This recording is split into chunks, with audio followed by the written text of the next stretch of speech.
Bismillah, salam tout le monde.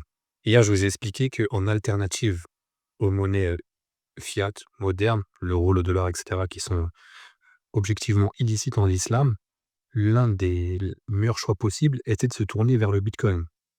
Mais que malheureusement, cette monnaie est très souvent décriée et considérée comme illicite en islam par un très grand nombre de membres de notre communauté, parfois même sans vraiment savoir pourquoi.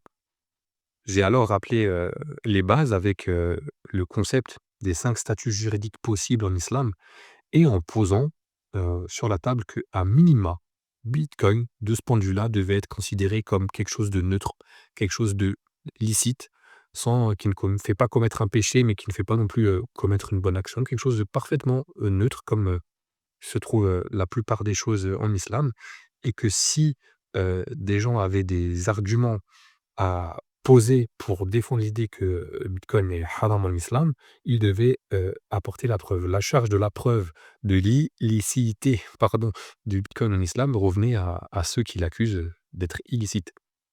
C'est ce qu'ont fait certains savants. Ils ont avancé plein d'objections et d'arguments contre l'usage du Bitcoin par les musulmans. Ce que je vous propose ici, c'est d'en voir certains de ces principaux arguments qui sont avancés contre Bitcoin pour les préciser, les détailler et puis les contre-argumenter, bien évidemment. Donc, hier, je ne me suis pas trouvé dans ma vidéo précédente très éloquent. J'ai encore du mal à parler comme ça, sans script, en roue libre face à la caméra. C'est pas vraiment facile. Pour essayer de rattraper le tir et d'être le plus efficace possible, le plus fluide possible, ce que je vous propose, c'est de vous lire, une fois de plus, un extrait de mon livre. Bitcoin est-il obligatoire en islam? Livre, je le répète et je le rappelle encore, entièrement gratuit, que vous pouvez télécharger. Donc dans la description, vous cliquez et vous récupérez le livre. Je ne demande rien du tout, il est 100 gratuit, même pas besoin de rentrer d'adresse email ou quoi. Juste cliquez pour le télécharger et ça vous permettra d'avoir une vue d'ensemble sur la question de la monnaie en islam, du bitcoin en islam, et vous comprendrez bien plus de choses sur l'économie, sur la finance musulmane, sur la monnaie que 99 des gens à la lecture de ce livre qui se lit très rapidement. Franchement, 2 heures et demie, 3 heures maximum, vous avez fini de lire. Donc n'hésitez pas, téléchargez-le. Et moi, ce que je vais faire là, c'est que je vais vous lire un petit extrait d'un chapitre sur lequel je reviens sur les principales objections qui sont faites à Bitcoin. Je les prends une par une et puis je les contre-argumente.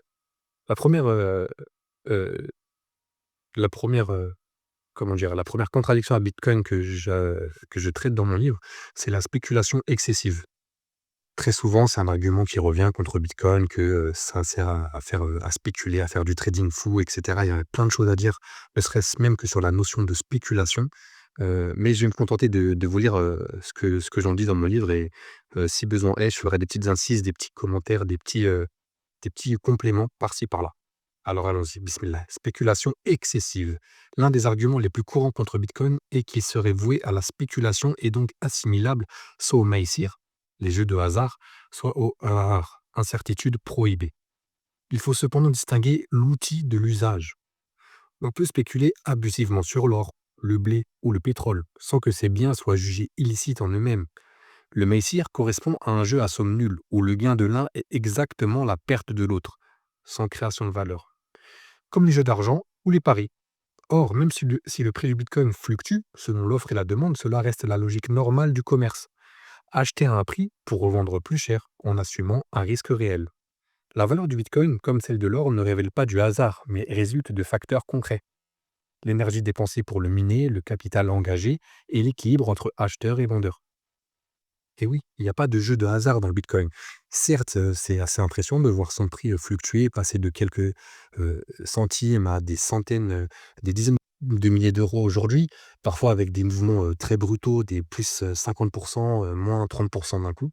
Ça fait, heu, ça fait toujours réagir, mais ça n'a rien à voir avec le casino, contrairement à ce que beaucoup pensent. C'est simplement une logique de marché comme une autre. Quand il y a beaucoup de gens qui veulent acheter du bitcoin, son prix monte. Quand il y a beaucoup de gens qui veulent en vendre, son prix baisse. Rien de plus logique par rapport à ça. Ça n'a rien à voir avec le casino où là, tout repose sur le hasard. Vous jetez, des dés et vous espérez tomber sur le bon chiffre. Il y a rien de rationnel derrière ça. Parfois, des gens assimilent donc le bitcoin à au Maïsir, mais ça n'a strictement rien à voir. Comme je le dis dans la phrase du début, il faut dissocier l'outil de l'usage. On peut, par exemple, parier sur l'or. Je pourrais, faire un pari et dire que je parie que la valeur de l'or atteindra, 10 000 l'once, d'ici 2 mois. Ça, c'est un pari.